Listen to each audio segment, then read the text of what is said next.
পর্তুগিজরা পেয়েছে রোনালদোকে, আর্জেন্টাইনরা পেয়েছে মেসিকে, আর আমরা বাংলাদেশিরা পেয়েছি চুদলিংপংকে, যে কিনা নিজেকে মেসি নেইমারের সাথে তুলনা করে। মেসি নেইমার CR7 বলের দোকান দিলে, খেলাঘর দিলে 500 টাকার ডিয়ার বলটা 5 লাখ টাকা দিয়ে কেনার লোক আছে। কিন্তু ওকে এটা কে বুঝাবে? মেসি নেইমারের বাড়িতে যারা টয়লেট পরিষ্কার করে তার থেকে ওদের মর্যাদা বেশি আছে। কথাটা ঠিকই বলেছে।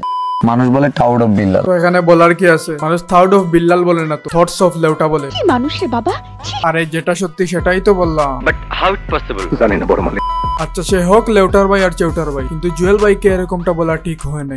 আরেক নাম মানে খাইতে খাইতে তো শেষ হয়ে যাচ্ছে তোমরা। বাম হাতে একটা ইসলামিক বই রেখে ডান হাত দিয়ে চুদলিংপং ইশারা দেওয়াটা ঠিক হয় না। জুয়েল ভাই নাকি এটা প্রতিবাদ করতেছে। সে 1000 টাকা দিয়ে বই বিক্রি করতেছে, বিক্রি করতে দেন না। যার দরকার সে কিনবে 1000 টাকা দিয়ে। মানুষের কি বিবেক বুদ্ধি নাই যে 1000 টাকা দিয়ে এই বই কিনবে? যার বই কেনার দরকার সে অবশ্যই কিনবে। আপনাদের এখানে ইনভলভ হওয়ার তো কোনো দরকার নাই। এখানে আমি কাউকে ভালো এবং খারাপ বলবো না, কারণ এখানে সবাই ভিউজের চক্করে আছে। এখানে দুষ্টা আমাদের, আমরাই ওদের ভিউয়ার্স, আমরাই ওদের হেটার্স।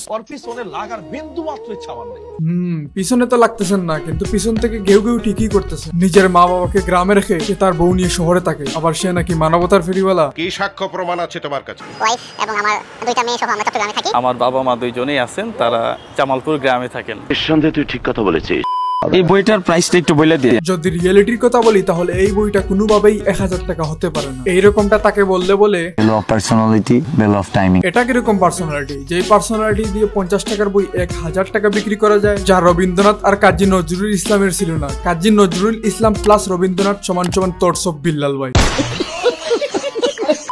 আসলেই রবীন্দ্রনাথ ঠাকুর আর কাজী নজরুল ইসলাম যেই সমস্ত বই বানিয়েছে ওগুলোর দাম কত? 100, 150, 300। আর একটা বই বানিয়েছে এটার দাম 1000। বইয়ের ভিতরে 50 থেকে 60টা ছন্দ আছে, আর এই ছন্দগুলো বানাতে তার পুরো 7 বছর লেগে গেছে। বুঝতে পারতেছো? যদি সে এই বই বানাতো না তাহলে বাংলাদেশ আজ একদম পিছিয়ে থাকতো। সঠিক বলেছেন। 12,000 টাকার হোটেল বয়ের চাকরি ছেড়ে আসা বিল্লাল শেষ 3 মাসে আয় করেছেন প্রায় 45 লাখ টাকা।